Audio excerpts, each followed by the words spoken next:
I want to do something to begin with. It's a technology acknowledgement. This is our twist on a land acknowledgement. And since we are, due to the COVID-19 pandemic, becoming a fully online event, Rising Up for Human Dignity film and discussion series is completely online right now. So with that in mind, we would like to acknowledge that our organizers, performers, panelists, and audience members are able to participate in this programming by using devices that contain in their essential components tin, tungsten, tantalum, and gold, which are also known as conflict minerals. Fueled by corporate greed, consumer demand, government policies, and inaction by the international community, the extraction from the earth and sale of conflict minerals has motivated and perpetuated armed conflict and contributed to societal instability, rape, and other forms of extreme violence, particularly in the Democratic Republic of Congo. We are grateful for the means of connection and communication that rely on these precious resources, and we affirm our commitment to use them to advocate for justice, accountability, and restoration of peace and stability in the lands of their origin. You can find out more about conflict minerals and our work at www.neveragaincoalition.org/conflict minerals. So can't wait to hear our guests' reactions tonight to seeing the film and hear more about their experiences of making it and more about the revolution and the Sudanese American experience. Here tonight as our host is Mohy Omer. He has an amazing personal story that has brought him from Sennar, Sudan to Washington, D.C. via North Dakota. He's a Sudanese American with expertise in international development, policy, and diplomacy. Currently, he's the policy analyst for East and Southern Africa at the U.S. Commission on International Religious Freedom. Prior to this, he worked at the National Democratic Institute and the United States Institute of Peace. Mohy worked as well for U.S. Senator Heidi Heitkamp in Fargo, North Dakota, and in her Washington, D.C. office. He's also the board chair of USA Hello, a nonprofit that uses technology to empower newcomers to build successful lives in the United States. He's the founder of the Sudan Task Force in Washington, D.C., which is an initiative aimed at articulating to the U.S. government and non-governmental actors the importance of greater U.S. involvement in Sudan. Thank you so much for being here tonight, Mohy. I'll turn it over to you and the Revolution crew. Thank you very much, Ruth. I'm glad to be here. First of all, let me welcome our audience joining us from around the world. We are extremely excited to just start the discussion around this amazing movie. And our goal tonight is simple. We would like to hear from the crew at the beginning, their reaction, seeing the movie today for the first time. And then after that, we would go and have a quick discussion with the producers to look at it from their perspective as producers. So let me just quickly offer my personal reaction. And to be honest, I watched this movie maybe 3 times, and it's just, I wanted to even watch it more. It's just fascinating. I thought it was well done. A lot of talents there. It's just fascinating in a sense that it captured the essence of the revolution and how Sudanese American participated in their own way to support what was happening in Sudan. So I thought that was really great. A few actual moments stood out to me, and some of which I'm going to mention 1 or 2, and then we're going to transition to the cast and hear their reaction to the film. So one moment that I kept really thinking a lot about was when the girls were having a discussion about the conflict in Darfur. I think if I correctly remember their names, I'm not gonna do that because I'm not good with names, but the girl from Darfur, she was sharing her own personal experience and what her community and her family had to go. And she was just 12 years old and what she had seen during the war. And on the other side, this Sudanese American girl who was participating in the protests that was happening in America to bring light on what was happening in Darfur. And a lot of Sudanese Americans were denying what was happening because it's just a little bit shameful to hear that your country is doing this, right? At that moment, she stood up and said, I apologize for that. I participated in this. And to me, that moment is fascinating. I think this is what's missing in Sudan. In the national discourse, there isn't this honest discussion about what is going on in the country, and the gap between the center of power, which is Khartoum, and then the rest of the country. I think the revolution has given all Sudanese and even beyond Sudanese people an opportunity to really redefine what it means to be a Sudanese. And I think Ahmed, I think, mentioned something that is fascinating. He actually said Sudan is a land of difference. And at some point, he also mentioned something that is fascinating. He said, I think, if I'm quoting you right, but anyways, he said something to the effect that this is a chance for us to redefine who is Sudanese.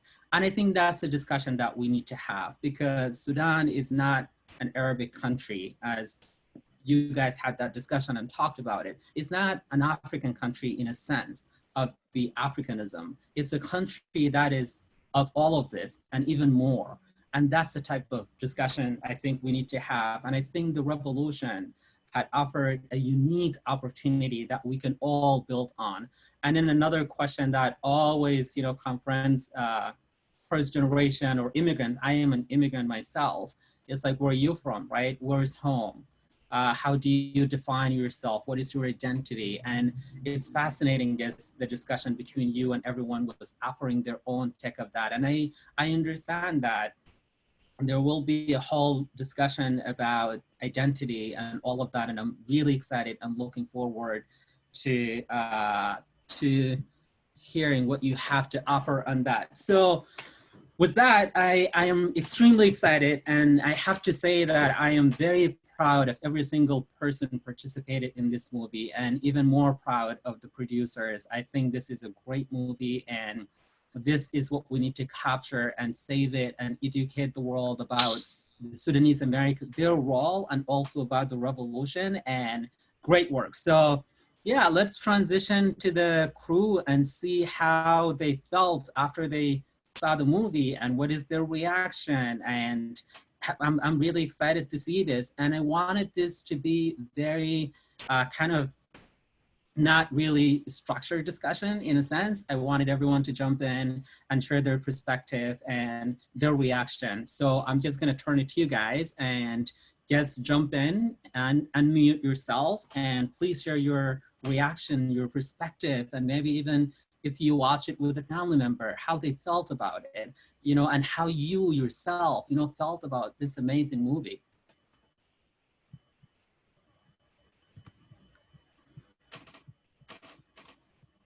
Anyone wanted to get us started? I can start. So my name is Hager.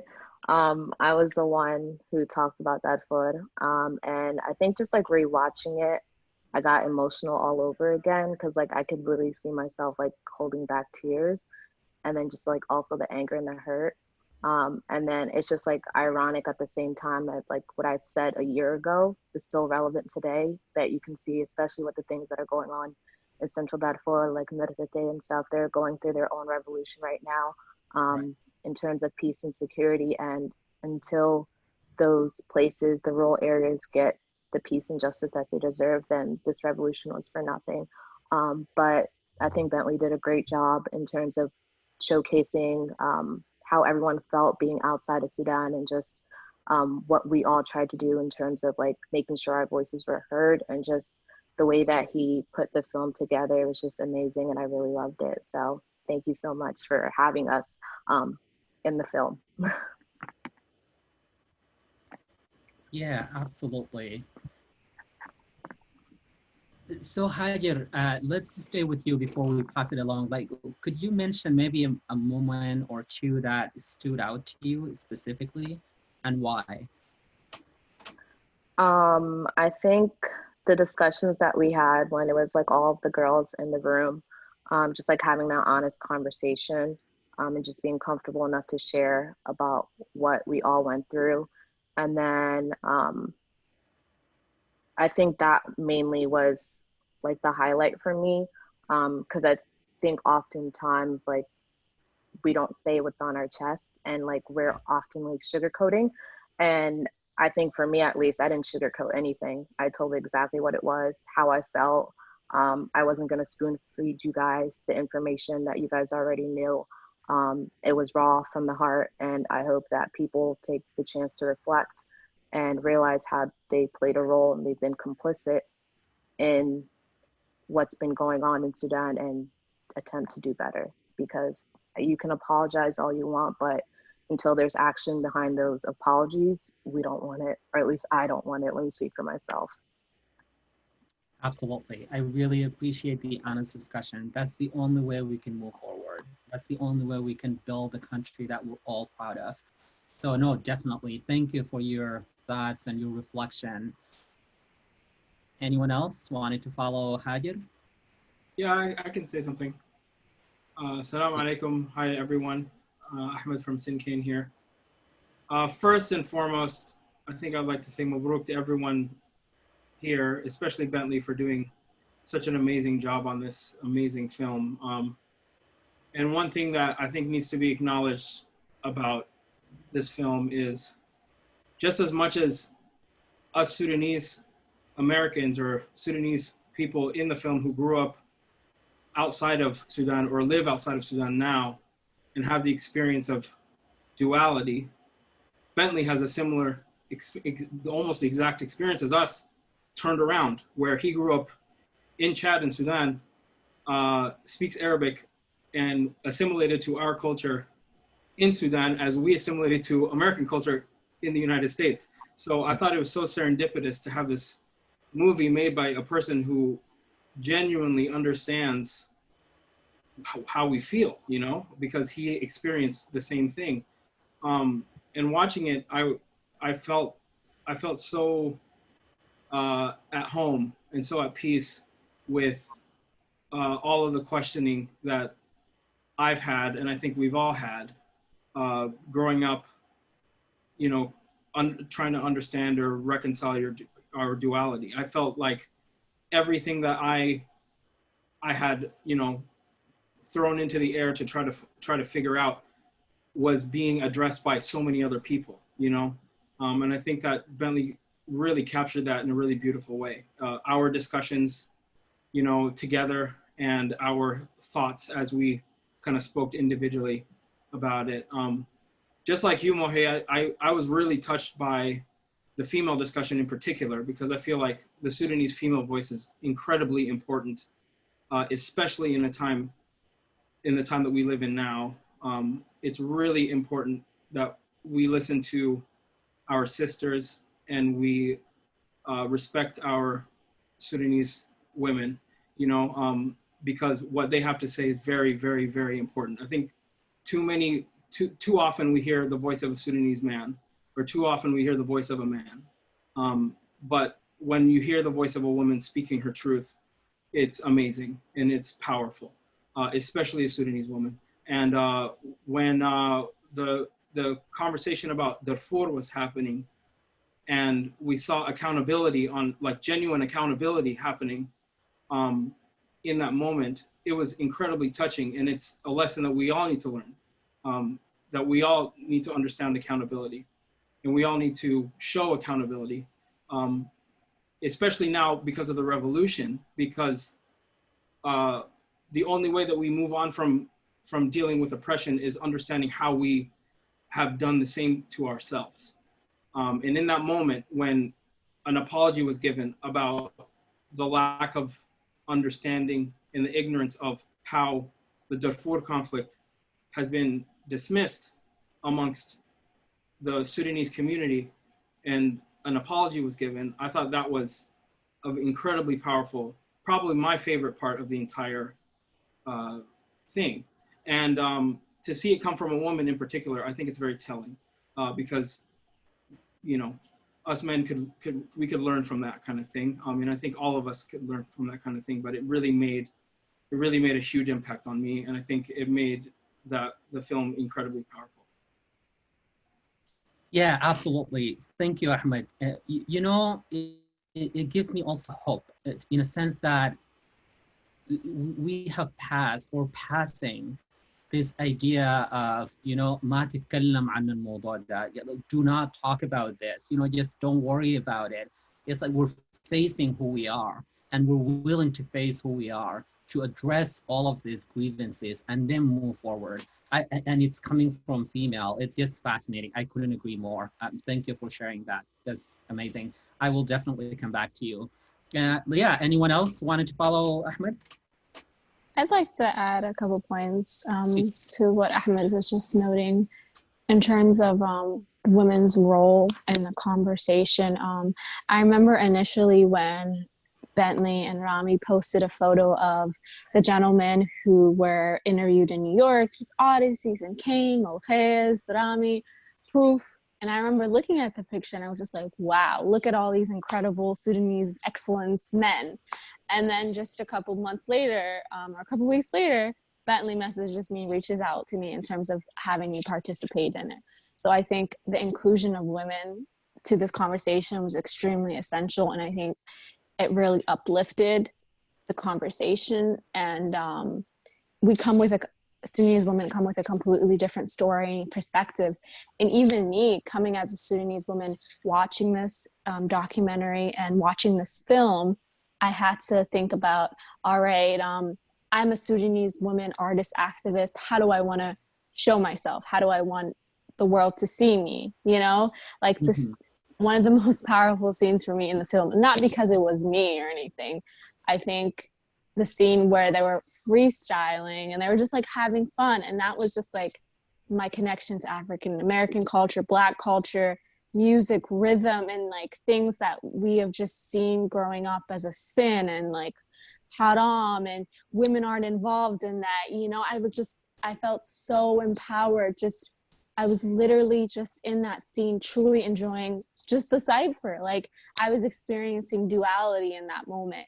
And I remember even now, this might sound so silly to some of you guys, but as a woman, you're like, oh, I hope my dad doesn't see that scene or my uncle doesn't see that scene, because that's what we've grown up around. Like growing up, we weren't taken to basketball games. We weren't taken to concerts and things like that. But truly in that moment, those men that were in that clip were brothers to me. They're friends to me. I felt so comfortable being with them, and I purely just generally enjoyed the music. And I felt, like Sinkane said earlier, like Ahmed said, I felt at home. And I felt in that moment, it was like my Sudanese brothers and my identity with music and culture and hip hop was just fusing. And it was just such an incredible moment. So for me, that was one of my most beautiful scenes to me, where I got to experience that duality. And my experience in that scene is completely different from Rami's or from Ihab's or another gentleman in the video. Because, for instance, when that scene, if a more traditionalist Sudanese parent or ammu sees that clip, they're gonna be like, what's that hijabi doing there? Like, you know what I mean? But it's in that reality, like, this is real. This is what Sudanese American means now. It means wearing a hijab and bopping to a cipher, that's life. So yeah. This is really fascinating, because I was in Sudan earlier this year in January, and there was an event organized by the Sudanese Diaspora Network, I think. And you were there. Yeah. So I was there as well. Yeah, one of the organizers. Exactly. And then there was a party, like there was a rapper right in front of like قاعة الصداقة, شارع النيل. Everyone was there dancing. I was like, dude, this is Sudan. This is us. All of us just coming together, dancing, girls, guys, it was fascinating. I was like, yes, exactly. And that clip you were talking about just reflected that, right? You're just there with your friends, your brothers, enjoying your moment and just being fully immersed in that moment. It's fascinating, absolutely. And that is the true identity. That's part of who we are as Sudanese. Before this regime came to power, that's basically who we were. My mom has pictures where she was wearing full, in the 70s and 80s or even early 80s, until this regime came to power and completely shifted the dynamic of the culture and all of that. So thank you for sharing that. Anyone else wanted to go next? I can add a little something. Please. Assalamu alaikum, everyone. My name is Khadega Mohammed. I would like to add something to what Bayadir was saying. I'll get to that in a moment. But I watched the film with my mom, actually. And so we sat next to each other, viewing the film on my phone. And I found myself like getting so emotional, but also feeling so joyful at the same time. And it was like a mix of so many emotions that I didn't expect to experience in that short span of time. But all of the memories like flooded back. And I remember like going to this conference where a lot of the film was filmed, the SAPA conference. I was extremely nervous, not going to lie, going to that conference because growing up, I never really was around a lot of Sudanese people a lot of the time. And so when this revolution happened, it kind of sparked something new for me, right? I didn't know what it was like to be surrounded by so many Sudanese people my age, artists, musicians, poets. So when I got there, I was extremely nervous about what was going to go down. And actually I stumbled into this film. Like Bayadir came up to me and she was like, Khadija, they're looking for people to have a conversation around identity and being American and Sudanese. Would you be down to join? I was like, I mean, sure, I guess. I have nothing else to do. So I rolled up to that conversation on accident. And what I walked into was just absolutely magical. That conversation with Hager and Ilaf, and the reconciliation between that pain, you know, I was sitting right next to them experiencing this, and that moment just felt surreal. I can't even explain it. So seeing it back on film just brought back all of those emotions, and I found myself just bawling my eyes out. But like what Bayadir was saying, when you know, everybody was like having fun when they went to the mountains and rapping and everybody just having a great time, I found myself so happy. And I was like, that is just like Sudanese joy. So like the film combined together that pain and that joy just so beautifully, and it blended in so well. But as a Sudanese woman watching this and like seeing how we're speaking up and saying our truth and just being so proud of our identity and our culture and embracing the American and the Sudanese 100% fully and feeling enough for both of them, that made me feel so empowered. It made me truly feel like the modern day Khadega, you know what I mean? Like, you know, we read about the history and we watch it on TV, but we don't think of that as ourselves. So when I saw myself in that and I saw like people my age and all of my peers like really representing that culture so proudly, I felt so proud of that. But I would like to say one more thing, like my absolute favorite part was actually a behind the scenes thing. It was when Bentley and I were filming my spoken word in that empty hallway. I was reading the poem and it was just Bentley and I in that dark hallway. And as I was like performing it, I was getting extremely emotional. And then I heard Bentley behind the camera also getting emotional listening to this poem about the duality of identity, right? And afterwards, like, I was just like, wow, Bentley literally lives the exact same life that we're living as well. So like Ahmed said, it was beautiful, like how the person directing this film is a person who we are living two of the same experiences, but in a different way. Him growing up in Chad and embracing that culture so wholly, and us here growing up in America and embracing these cultures here as well. I was just like, that was such a moment that I felt, I can't even describe that feeling, that just conversation between Bentley and I and connecting on that deeper level. Even though outside we seem so different, we experience the same you know, struggle of being in between two different things and trying to find shores in both of those lands, right? So that was like one of my favorite moments. It was so intimate and so close, and it just felt so raw. And that was just amazing to me. Absolutely. And I wanted to see that, you know, like I want to see that. And I'm going to ask Ruth and everyone to just make sure that they share that part, because it's just fascinating. I would definitely love to see that part. And also I love poetry. So I will probably follow up with you to kind of hear more of your spoken words and all that. And who wanted to follow her? I'll say a few things. Please.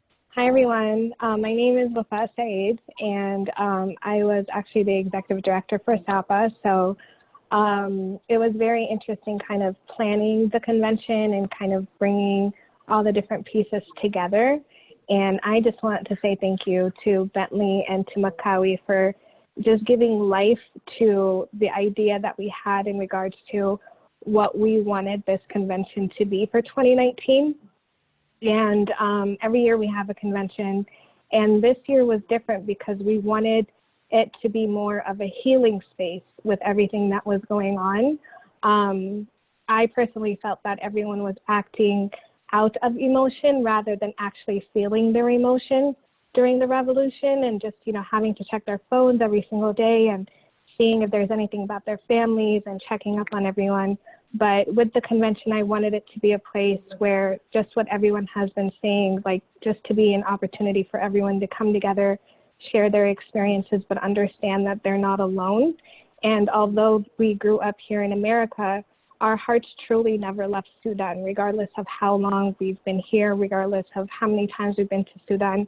You can tell in the video, you can tell in the experiences, that's where our heart is. And having that situation happen and kind of coming together, I wasn't involved with the movie as much, but kind of stepping away and seeing everyone, you can kind of just feel like everyone just kind of exhaled. They kind of just, everything that's been on their shoulders was just released the second they entered the convention. And it was a space to heal and a space to love. And so I really wanted to thank you both for kind of bringing that to life and bringing it to the screen. Yes, I'm getting emotional. I'm trying not to, but thank you. And thank you, Wafa. Thank you, Wafa, for organizing it. And you were the organizing head behind it, as you said, executive director. And as we mentioned in this conversation, like Sudanese women are the ones doing all the behind the scenes work. Like we are so grateful for you creating that space and bringing Sudanese artists that platform also. So we will let you huge. Watch it. There are men here too. There are Sudanese American men here. Just kidding. Nah. My women though. No, I could not agree with that. I couldn't disagree with that for sure. Absolutely. No, thank you for sharing that. And we're humans. We're allowed to be emotional. We're allowed to express how we feel and share that with the world. Absolutely. Thank you, Wafa. Very much appreciated. Anyone else wanted to follow Wafa?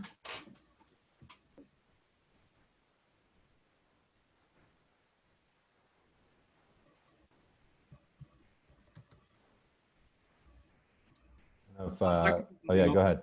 Sorry. Please, yeah. I want to kind of stress this as well. A lot of this stuff that we talked about in the panels, and a lot of how Bentley crafted this narrative here, it's something that I feel like all of us kind of have thought about it ad nauseum, our entire life, and at probably up until that moment, really, when we were there in the room with each other. And I'll speak for myself. Until I saw the film, I almost felt very alone, very alone in my thoughts, thinking that I would go, نقابل مع بعض نحن كلنا سودانيين يعني نقابل مع بعض في رمضان وكلام زي ده, we all hang out together collectively our entire lives in Sudan, outside of Sudan, and you still feel a little alone. You don't know how to talk about these things because you just don't know how to talk about. No one has blazed the trail, being a part of the second generation diaspora as we are. Our parents didn't have any guideline on how to raise us outside of Sudan. They were trying to stay alive just as much as we were, and as we grew up assimilating into a culture and a community that wasn't, authentically, or I guess natively ours, we didn't know how to talk about these issues, and then again, I want to say it was very serendipitous to be in a room with everyone else who was almost bursting at the seams talking about this stuff with one another. You know, it felt very cathartic. It felt very therapeutic for me and for everyone around, because we all were talking about the same thing, but had this very beautiful angle that the other person didn't have. You know, we all had our unique experiences growing up in Denver or Ohio or Detroit or Baltimore, you know, New York or Chad or whatever. And like, we all came together and kind of were able to talk about this for the first time, truly talk about this for the first time.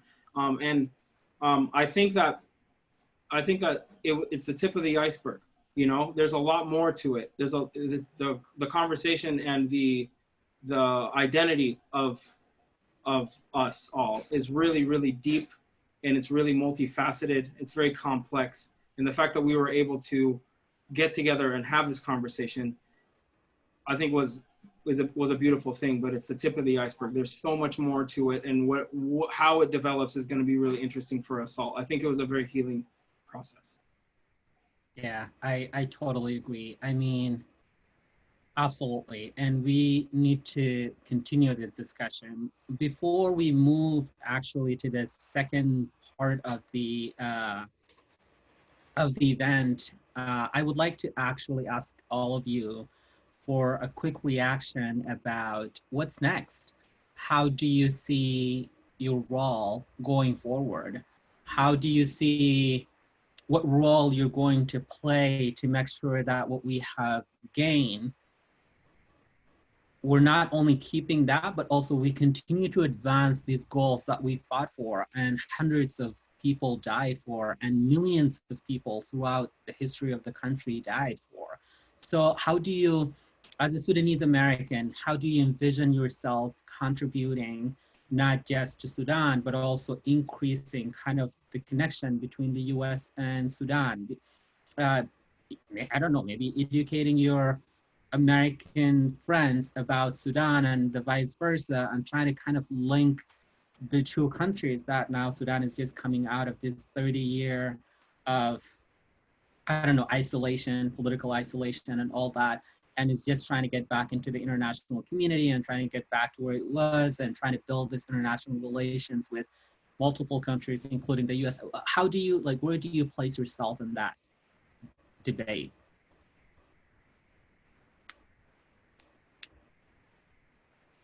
Okay. I think the most important thing is accountability within our community, you know. I think that there's a lot that we can talk to each other about that needs to honestly be discussed, and we need to hold each other accountable for those things.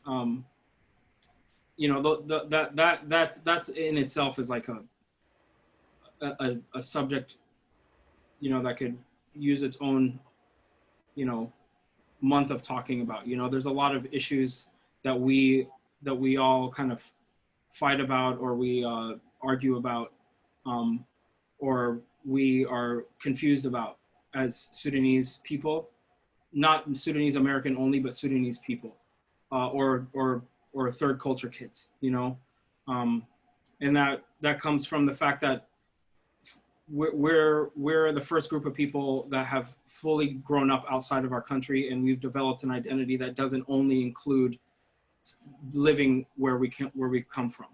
We've been able to rub elbows and be friends and experience a different part of the world that we're not native to, and it's deepened our identities and our experiences. And those are things that we can take back home to deepen even further our identities and experiences. I think that something that I talked about in the film is the identity of a Sudanese person, or the identity of a child, a third culture kid, is changing. It's much more complex than it used to be, and it's a very Sudanese thing as we look back in Sudanese history, because Sudan is a country that's built off of difference. It's built off of different cultures and languages and religions and people. You know, it's not just one kind of person. And now more than ever, it's even more so not one kind of person, you know? Mm-hmm. And I think that that's okay. There's nothing wrong with that. But what that does is it presents a conversation that demands us all to hold each other accountable for accepting that people who are different from what you know as Sudanese is okay. They're still Sudanese, you know, and there's room for all of us. There's not just one kind of Sudanese, and that's what I aim to do, you know, is to not only hold people accountable, but be vulnerable to when I get called out if I do something that needs to be challenged, and be able to listen and understand and see that, you know, because the best way forward, I think, is understanding and knowing each other and respecting one another and accepting each other. Absolutely, absolutely. I'd just like to add to what Ahmed said. I absolutely agree. And I always say that we kind of fell in love with Sudan through our parents' eyes and through their memories. But that kind of also blinded us to, you know, what their biases were, and, you know, kind of not really understanding everything that it means to be Sudanese. And when we grew up here and kind of meeting everyone from all different parts of Sudan, there wasn't that whole, you know, the tribalism and, you know, the different divisions and all of that. To us, we were all Sudanese because we didn't have anyone to share that with. So anyone that was Sudanese to us was automatically family. And I think on top of accountability, we also need to feel that we should educate people in regards to, it's important to know your roots, but that should not be a determining factor in regards to how Sudanese are you, what percentage of Sudanese you are. I don't think that should be something that should follow along into our future, especially after this revolution. And it's also good for us to keep in mind that this is something that has been going on in Sudan for a very, very long time, as Hager said in the movie. And, you know, not just to highlight on what happened in Khartoum, but we also need to be aware of what's going on in all different parts of Sudan and make sure that if we're standing up for, you know, one part of the revolution, that we're standing up for all parts of the revolution. So I think it really does start not only with our generation, but what we're educating each other, but what we're educating, you know, Americans or anyone else who does ask us about Sudan. Yeah, like get out of Khartoum and actually explain the bigger picture to everybody. Absolutely. Just to go off of what Wafa said and Ahmed, like the accountability and education and just like educating yourself as well as others. And I feel like it needs to get to the point where I don't have to do the educating anymore, that other people are taking that responsibility. We need to stop relying on people from those places to do the educating when you should take it upon yourself and take that initiative to educate yourself. You are more than capable. You have the resources. Alhamdulillah, we're very privileged in the sense that we have access to internet and we have the capability of educating ourselves. And if I'm able to do it, then you should be as well. And I think my role is like just to continue educating people. And I think as the diaspora, just like outside of Sudan, we need to take the resources that we learned and we have and go back to Sudan and give it to those people and help them in terms of bridging them and get them to the place that they need to be. Like, inshallah, for me, like once I'm done with pharmacy school, I'm going back to that foot. Like that's where I see myself and helping them in terms of getting the access to medications and helping with the infrastructure. Like everything that I do is for Sudan because I know my parents came here so that I can get a better education. They made the sacrifice of leaving their families, their brothers, their cousins, their moms. Like when my parents were here, they didn't have that. I didn't grow up with my grandmother. Both of my parents, like they were here when their parents passed away. And like, it's that not necessarily burden, but like I carry that with me and that I know that I need to do better so that Sudan itself can do better. Like I'm very privileged and I want them to have what I had. And I think it's upon us to give that. We owe that to them. We owe that to them because we were privileged enough to leave. And yes, we're going through the identity crisis and stuff. And like, are we Sudanese American? But at the end of the day, they are the ones who face everything. They're the ones who were stuck with the regime. They were the ones who are out in the streets and we owe them everything. Yeah, mean girl. I Please, would please, like go, Khadija. So I completely agree with what everyone is saying about holding ourselves accountable.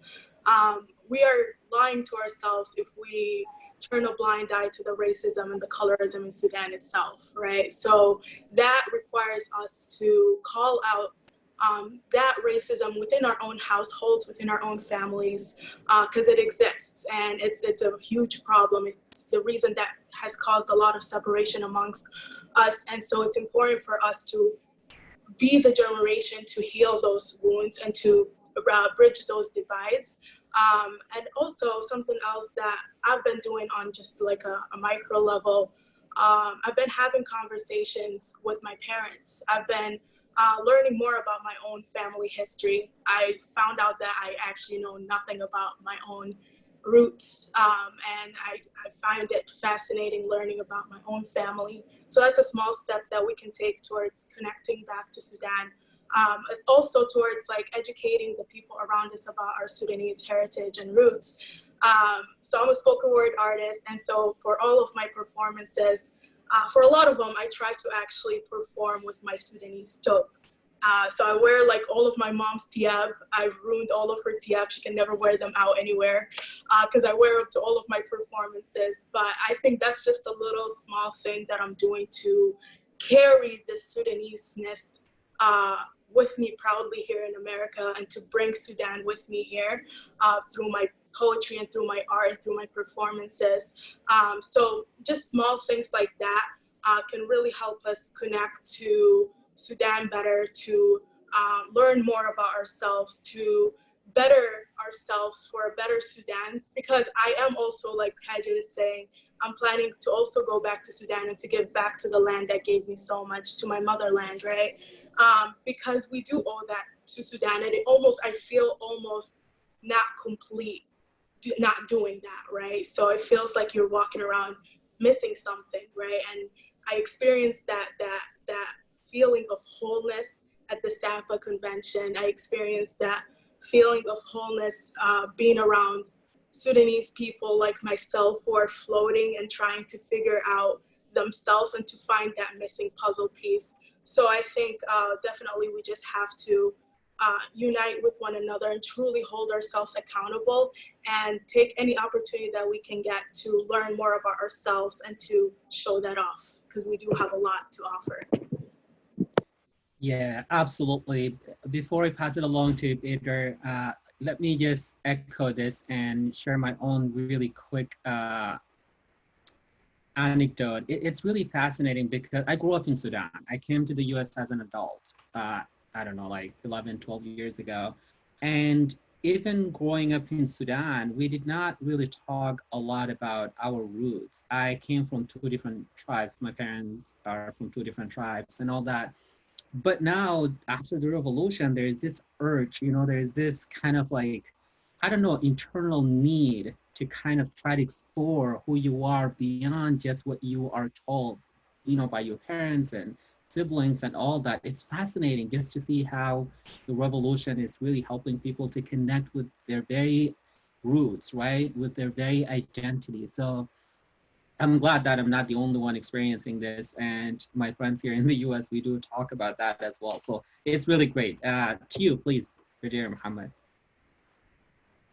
Thank you. Adding on to most of the points, I definitely personally and how I feel like I can continue contributing to this revolution, to this conversation. The first one is a lot of healing, a lot of unlearning. I think our relationships with Sudan in the past might have been tied to the Sudanese regime, to Omar Bashir's regime. It's been tied to trauma. It's been tied to not fitting in. A lot of heavy burdens that we've carried, survivor's guilt, a lot of things. So I think a lot of it, the first step is unlearning the colorism, the tribalism, and all these different elements that our parents put on us and then America put on us. I think there's a lot of healing Sudanese people have to do it, especially for those from the diaspora.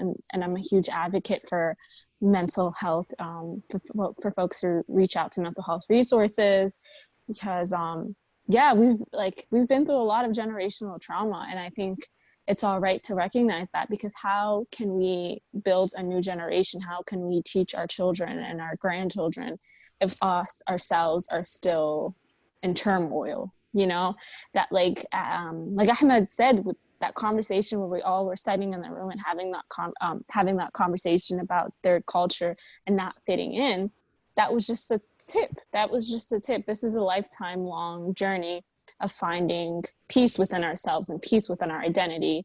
And I think once we're able to find peace within that, and our family struggles and Sudan's struggles, then we're able to rebuild our relationship with Sudan.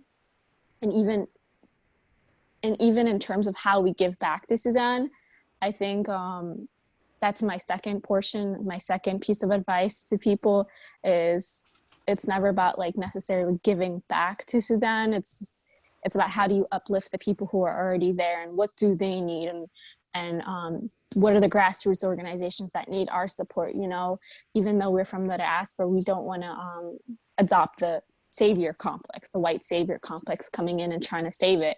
So having to rebuild our relationship and who we are with Sudan and what Sudan means to us, and things like that. So finding Sudan as like a collaboration. It's not giving to Sudan, it's not saving Sudan. It's like, how can we collaborate with the people there? How can we provide them the resources and the platform and the money? I know personally with me, I'm a poet, so I always do my my poetry book. For instance, like little things within our life is, my illustrator in the book is a Sudanese artist, so I made sure to incorporate that. And then when I do health-related projects in Sudan, I'm always thinking about, all right, what do the health professionals there need? What do they want? That's it. First question should always be, what do they want? What do they need? So I think just rebuilding our relationship with people there, to be honest, just starting with just the people. Let's be honest, we're not going to sit there and read boring history books. You know, I can't even read Arabic like that. So I'm not going to sit there and read a history book that's been probably whitewashed and inaccurate. You know, I think it just starts with talking to the people there and just learning. It's a lot. I think it's a lot of learning and unlearning our internal conflicts. So yeah, that's my summary. You know, I'm a US government official, and obviously I am here on my personal capacity, but we would be more than happy to have you as an advisor. You know, like what you said is exactly what we're looking for. No, absolutely. I'm trying to, can you be my mentor? Excuse me, like, you're the one that needs to be my mentor. Like, not me advising anybody here. We're working on development, and there is this debate around how you could engage in a sustainable way, how you could, you know, engage in a way that, you know, make sure you're building capacity rather than building systems that ultimately, you know, make people to depend on international support and all that. So there's this rigorous debate within the US government around all of that. So I think what you said is just fascinating. So thank you. And in addition to that, I'm gonna also actually ask you to share some poems with me. You and Khadija, I will not let you guys, and all the other, you know, poets here. So anyways, I think we have some time to transition to the next segment and have a quick discussion with Makkawi, Atif Makkawi, and also Bentley.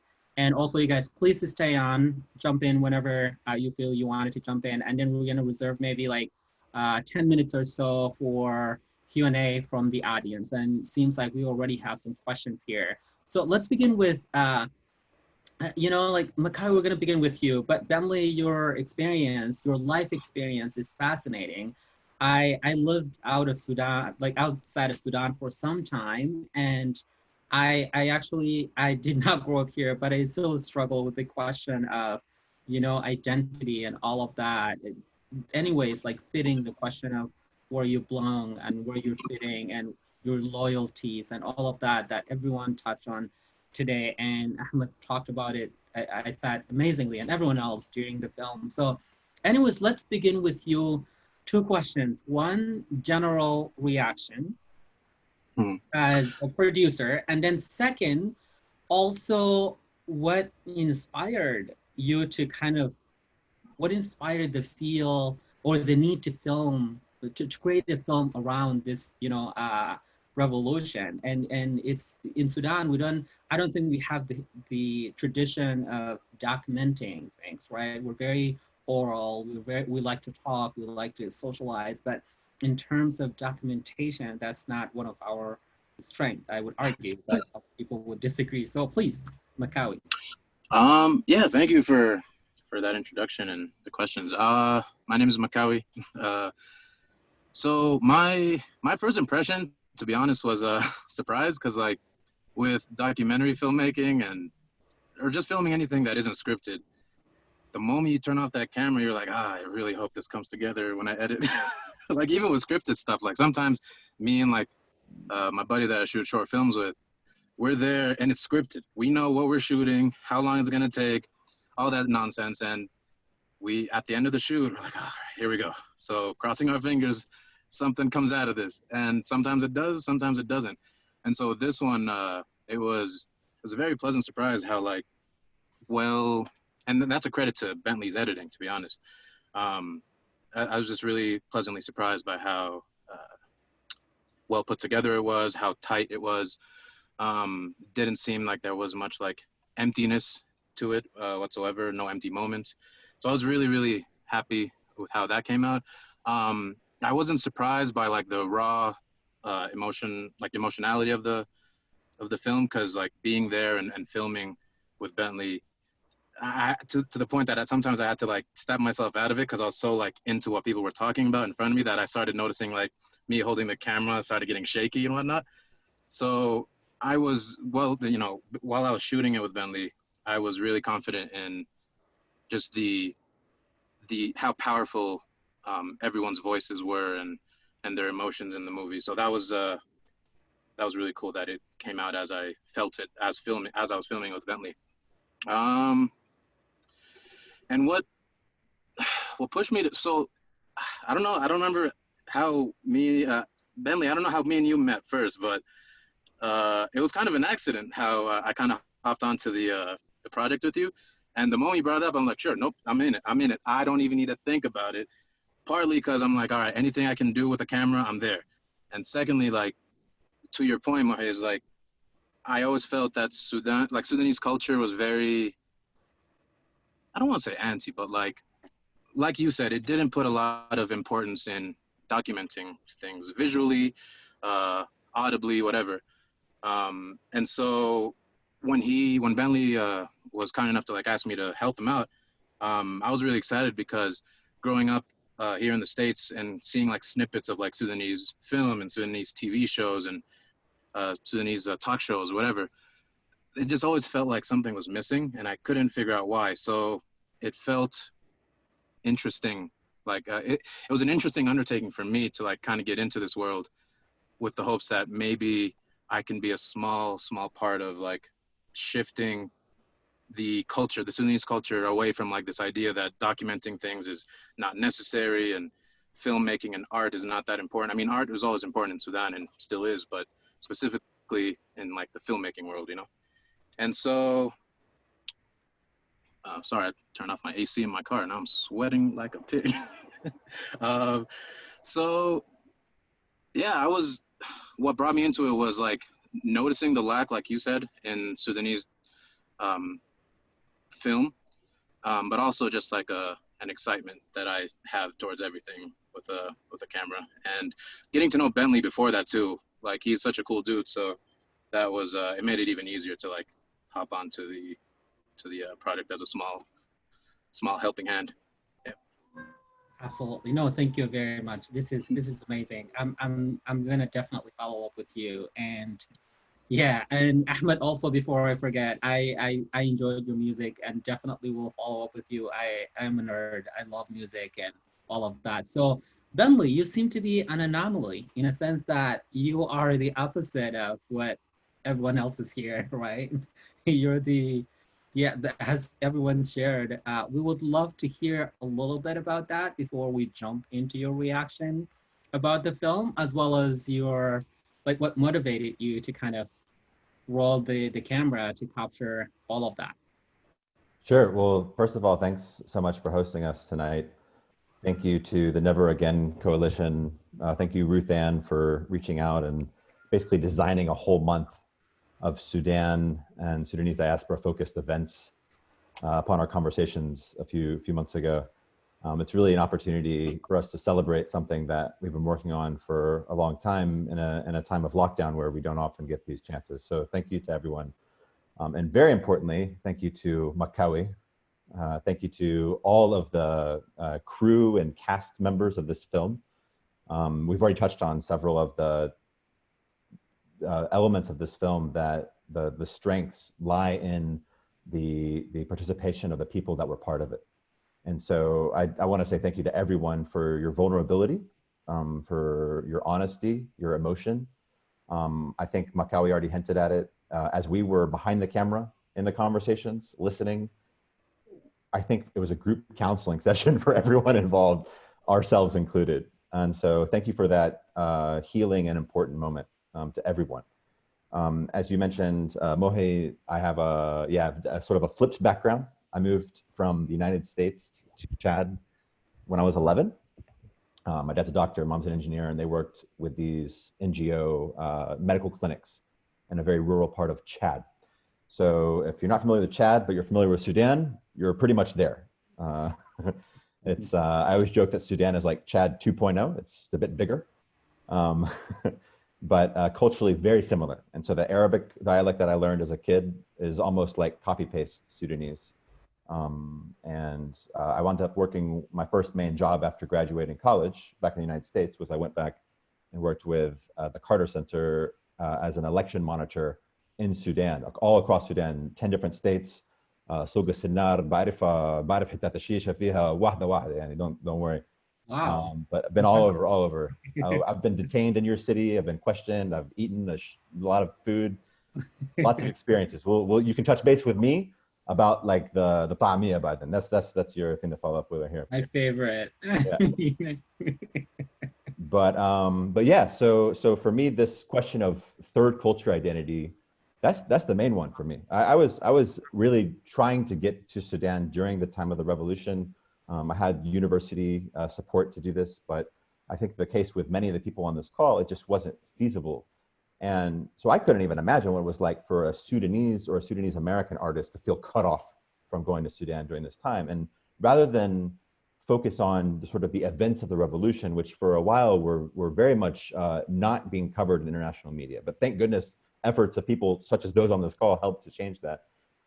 I think that the experience, the psychological experience of being cut off, of belonging and not belonging, of being passionate, directing your art towards this cause, this movement, and then maybe not even feeling that you get reciprocation for that. That's a heavy issue, and it's one that's not really covered. So I would like to frame this film, rather than call it like sort of a documentary of the Sudanese revolution or of Sudan, it's more of a conversation about that hybridized third culture identity.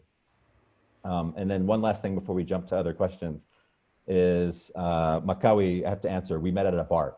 We literally met at a bar. It was a bar space that was being used as a fundraiser for artists in Sudan. Where I also met Zainab and Elaf, who I think very, very bravely, maybe I think along with Hager, has the most vulnerable, exposed, and thus powerful moment in which she apologizes for this sort of Darfur denial that I'm guilty of. I did that for years as well. Elaf and I know each other from Saudi Arabia, from Jeddah. We used to do these underground film screening stuff, and I also ran into her at the same bar. No idea she was in America. So we were catching up, and Makkawi's first words were, "Is it okay with you guys if I take some video?" And we were like, "Hell no, our Saudi family's not going to be happy, bro." But fortunately, we were able to repair that first encounter and to collaborate on this project. Any beautiful footage in this film, it's Makkawi. So. How beautiful, how beautiful. Everything about it is just fascinating.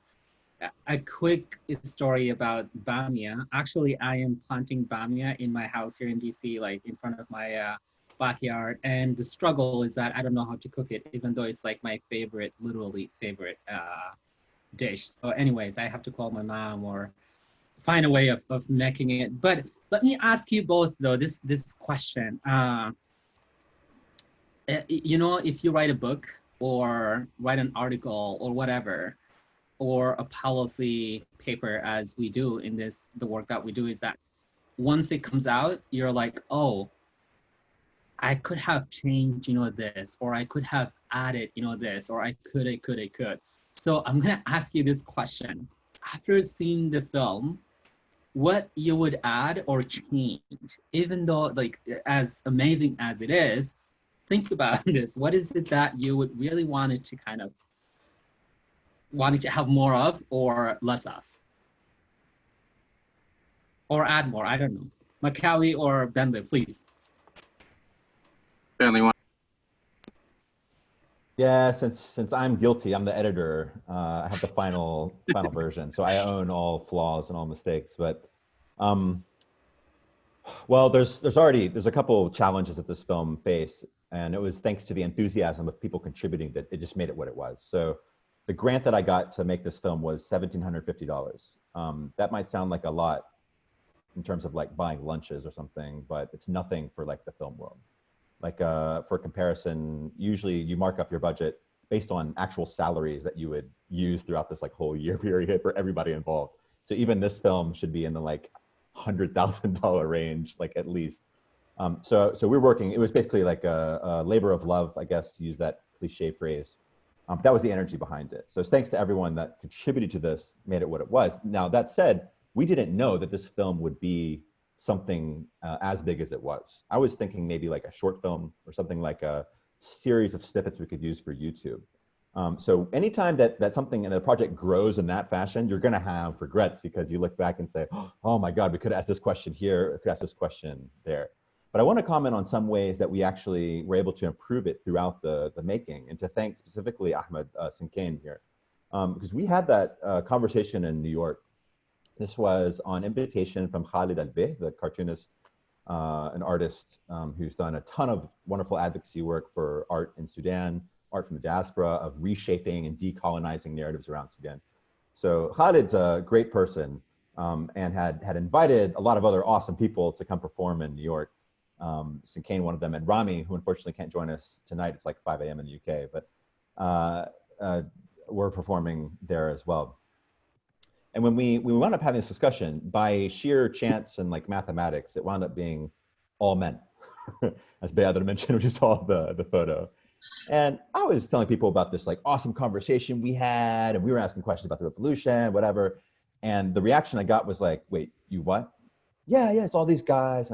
You had men answer questions about women's role in the revolution. I mean, that did not make it to the film, by the way, about women's role in the revolution. That's the most like effed up patriarchal thing you could ever do. And I was like, you're right. And Ahmed texted me. I was on the way back to Dallas, thinking about the SAPA convention, which Wafa and I were in touch about, saying like, I've been thinking about it, but we really didn't include other identities here. And I think the way we may have phrased it too, is like, I'm not even looking at even gender as a binary construct or whatever, just straight up like welcome everyone here. And so one of the questions we get in terms of the forum is, why are there just men only and women only conversations? It's kind of like this, like, like first wave feminism thing where like in Sudan, like when I was in a post office once waiting to like mail some shit, and there's a line of men and then there's a line of women. And I'm like, this is just silly. Like, why is there a line of men and line of women? And people were like, because of equality. Okay, I got you. But those conversations, being just men and just women, kind of give you that feeling. But the reason why we do have an all-women conversation is I'd also acknowledge there's things that groups by themselves are going to talk about that they're not going to be comfortable necessarily talking about in another space with people that may identify as another gender or identity. So in the final conversation, we bring in everybody. But I do want to thank Ahmed and others who were very instrumental in giving energy towards widening the scope of this film.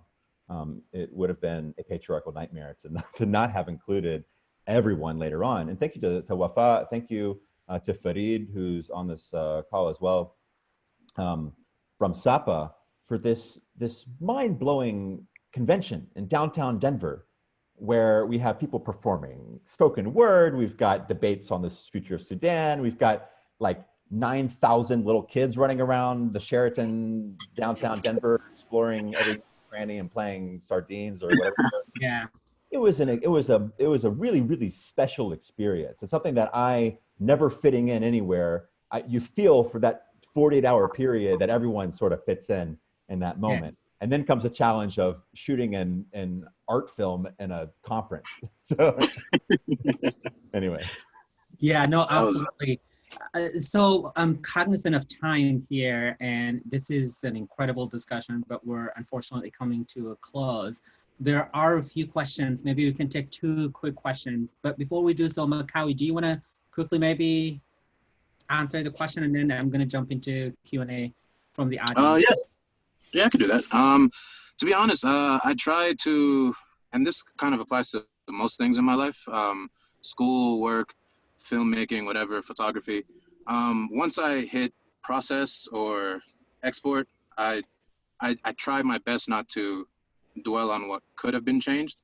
That's the case with like exams or homework, whatever. The moment I submit it and it's done, because it's a really slippery slope to start beating yourself up over, shoot, I missed this, I needed to add that, this and that.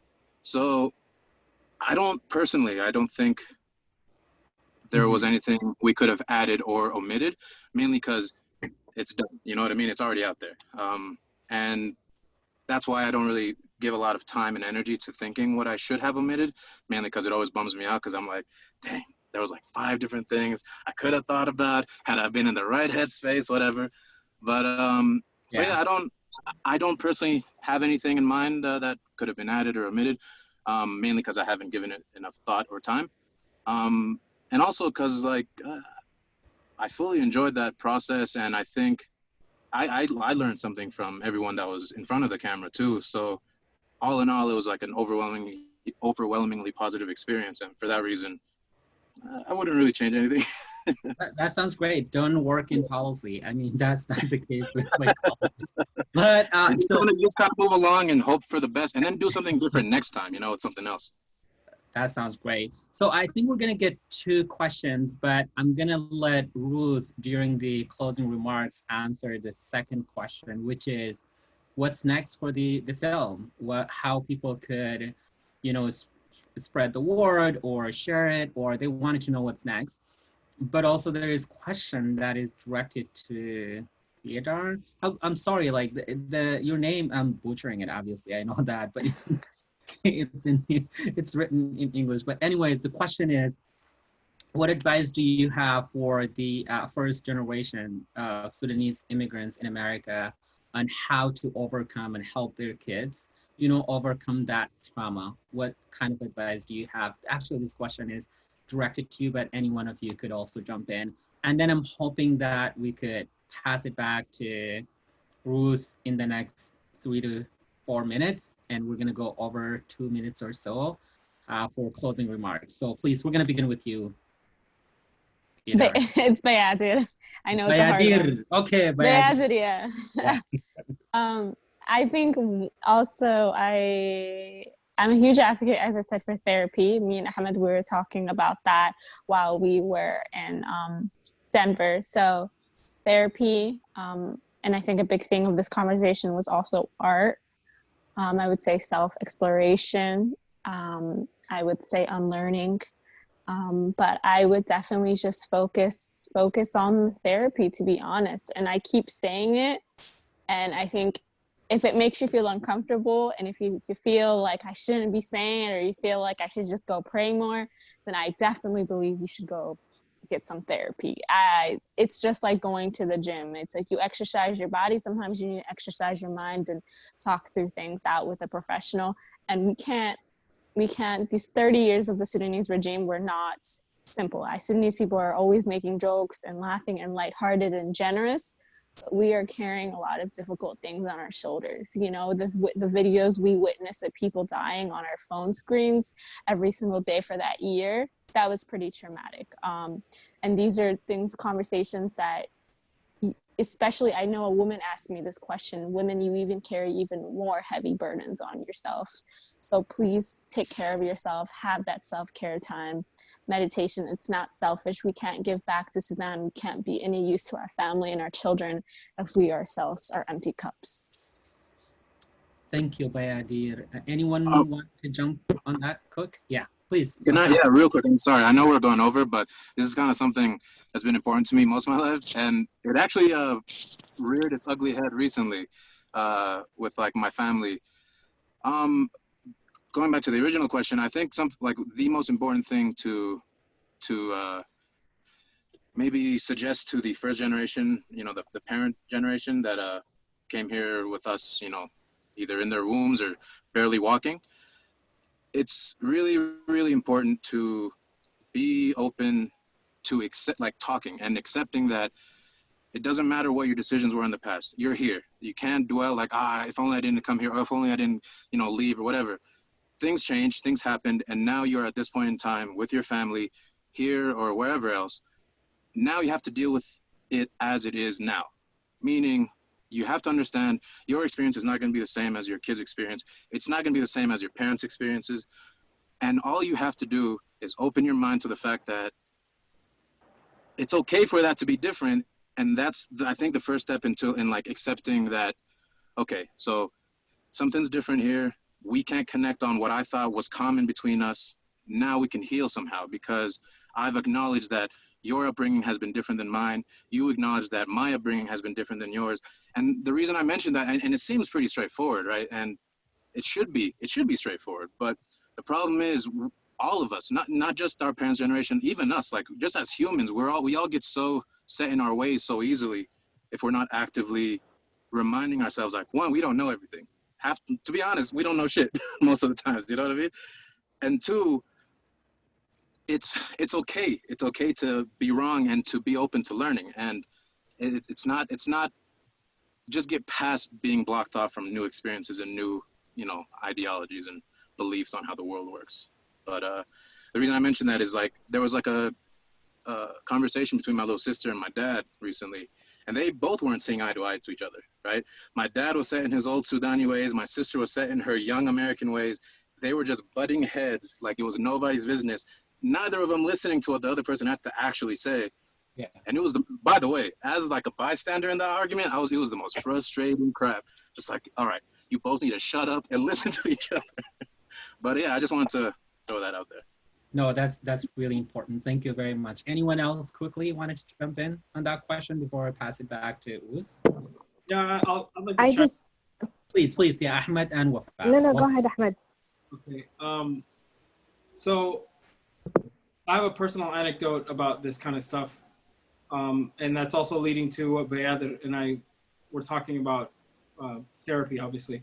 A couple of years ago, I spoke at a Sudanese conference that my parents held in New York, and the Sudanese Studies Association had a conference, and I spoke at it. And at the end of the conference, a young Sudanese woman came to me around my age and said, "Yahi Ahmed, can you please talk to my parents? They're here. I feel like you get it. And I feel like you could speak to them in a way that they will understand what our experience is like." And I was like, oh, okay, that's flattering, you know? And then like literally 15 minutes later, her dad came to me and said, "Yahi Ahmed, could you please talk to my daughter? She's here right now. And I feel like you get it and you can talk to her and make her understand, you know?" And it was a really eye-opening experience to me because it made me understand that there's like, it's like the first generation and our generation, the children, are like two ships in the night. You know, we want understanding. We want to connect with each other, and we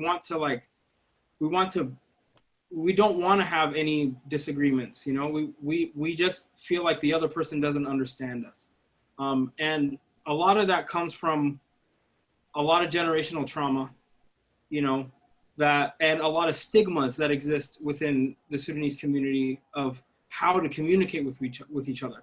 First of all, addressing that there is issues, you know.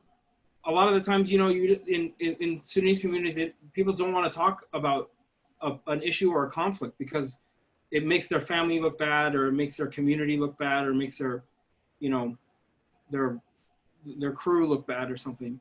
And so they just bury everything, and then they have children, and they harbor all this resentment and pass that resentment onto their children, and don't have the real conversations, you know.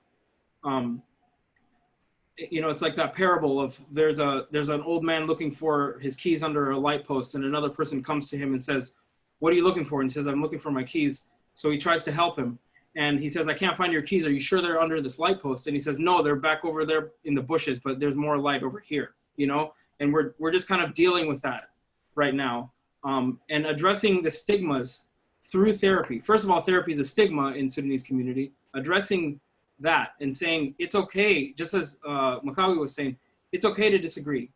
It's okay to accept and acknowledge that there are some issues here that we need to talk about, and to have a dialogue about these issues, and just say, this is how I feel, you know, let's reflect on how we all feel, and hear me out. This is what I need from you, you know, and just truly just listen without any defensiveness or anything. And for me, therapy is a great advocate for that. Creating that dialogue, creating that safe space where you can just say how you feel, and then reflecting on those things, and understanding that we are changing. All of these things are changing.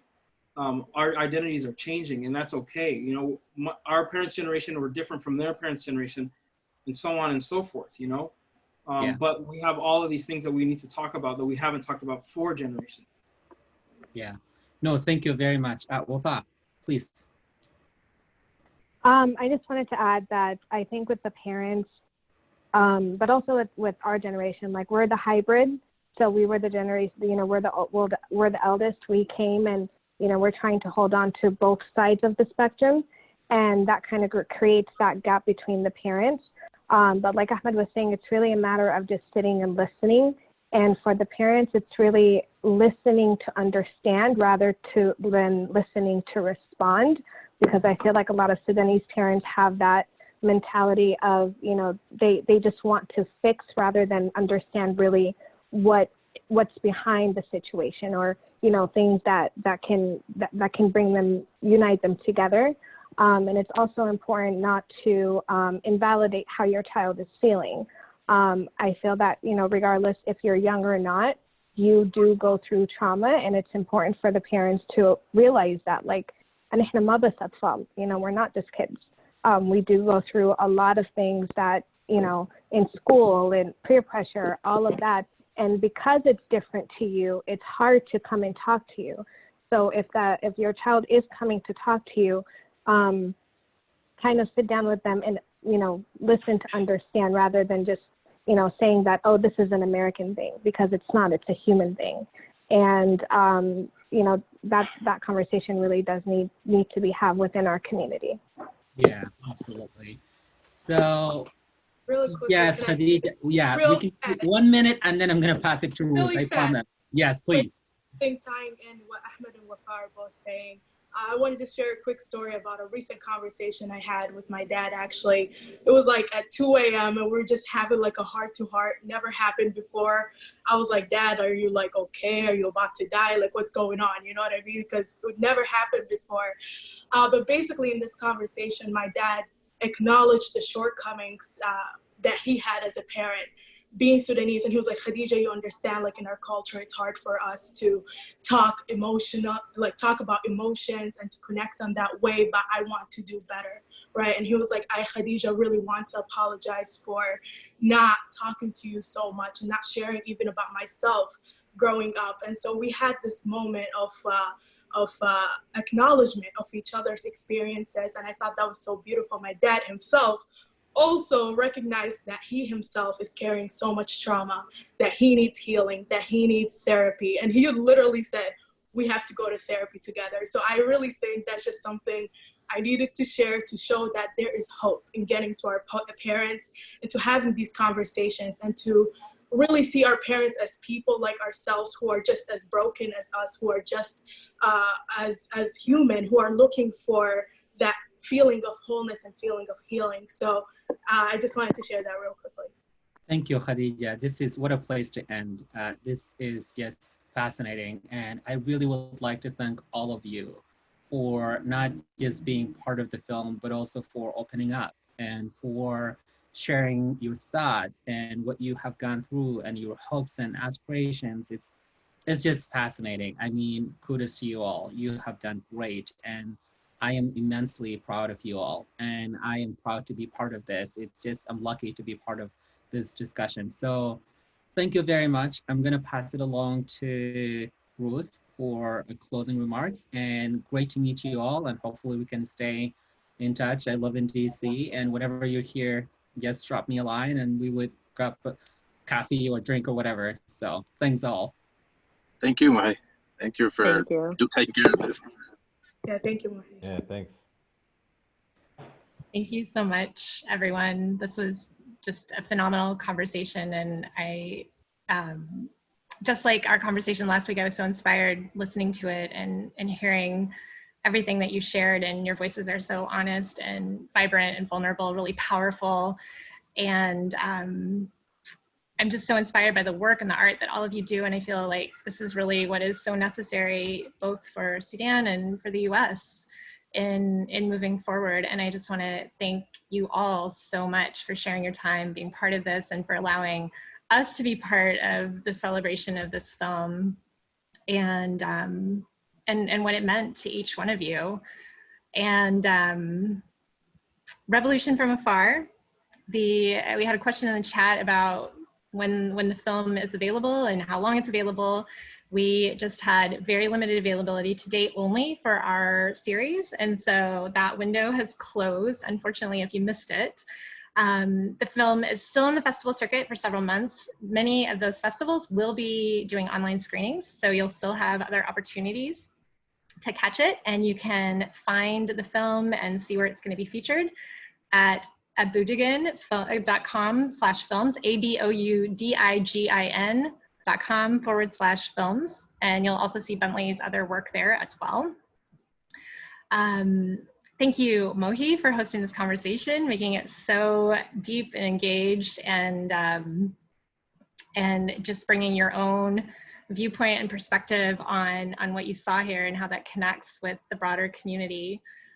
Just really appreciate your being here and being part of this.